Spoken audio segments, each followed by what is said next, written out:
Foreign Affairs Minister Ramtal Amamra held a meeting with his Spanish counterpart, José Manuel Álvarez Bueno.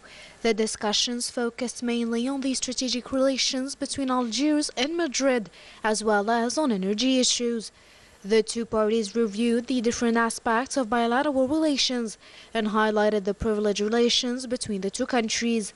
In a keynote speech, Mr. Ramtal Amamra said, quote, "This meeting reflects the interest given by the Spanish government to the exceptional relations it shares with Algeria. It also reflects the importance given by the Algerian authorities to the bilateral relations with Spain as an important Mediterranean extinct with traditional relations and promising prospects for economic cooperation with Algeria." For his part, the Spanish Foreign Affairs Minister said that he had received guarantees from the Algerian authorities for the supply of gas to Spain.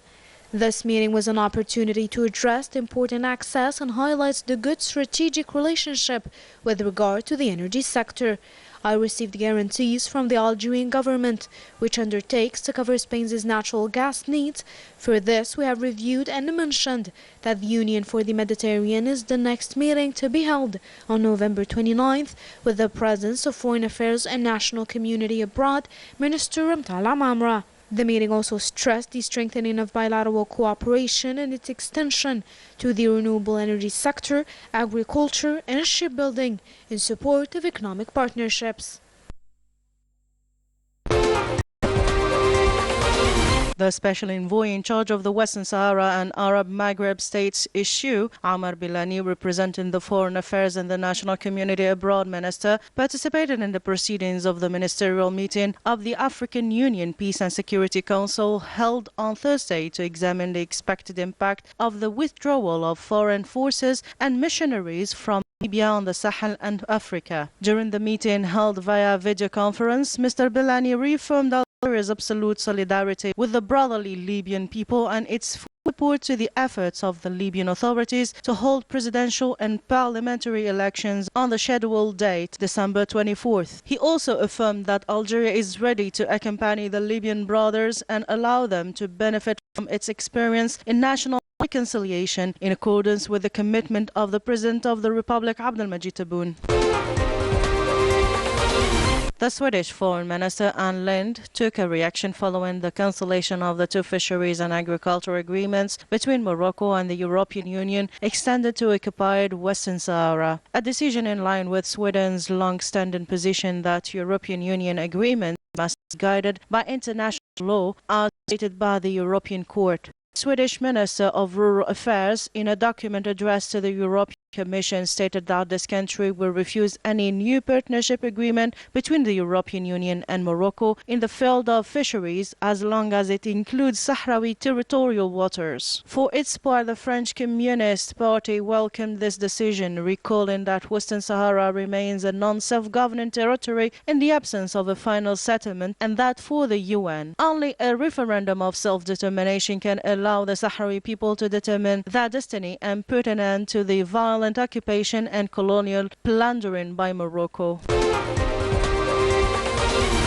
Over 19 vocational training centers will welcome nearly 4,300 trainees for this year in Al Wad province. For the fall intake, we have 4,654 qualified trainees, in addition to the administrative and educational staff, to ensure the proper conduct of the training.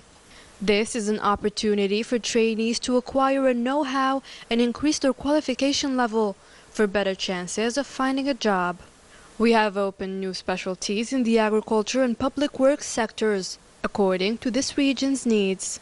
This approach is part of the sector's strategy, aimed at adapting vocational training specialties to the needs of the job market, particularly in terms of skilled labor. On Friday, Algeria is celebrating the International Day of Older Persons. On this occasion, the National Solidarity Minister, Kauthar Kriku, while in the province of Sétif, she stressed the importance of welcoming elderly people within host families. She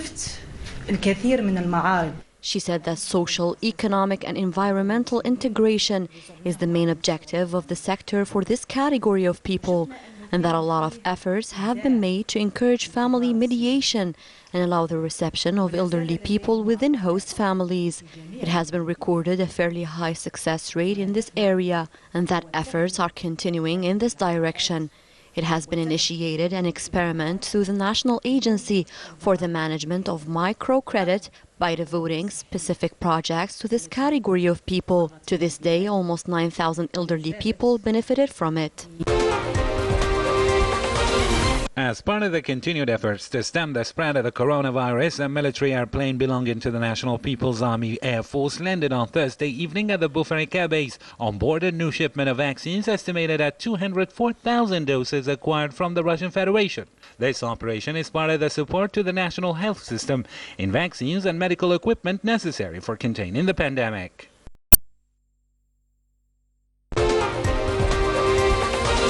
158 new confirmed cases of coronavirus and 110 recoveries and 3 deaths have been recorded in the last 24 hours in Algeria, according to the Health Ministry.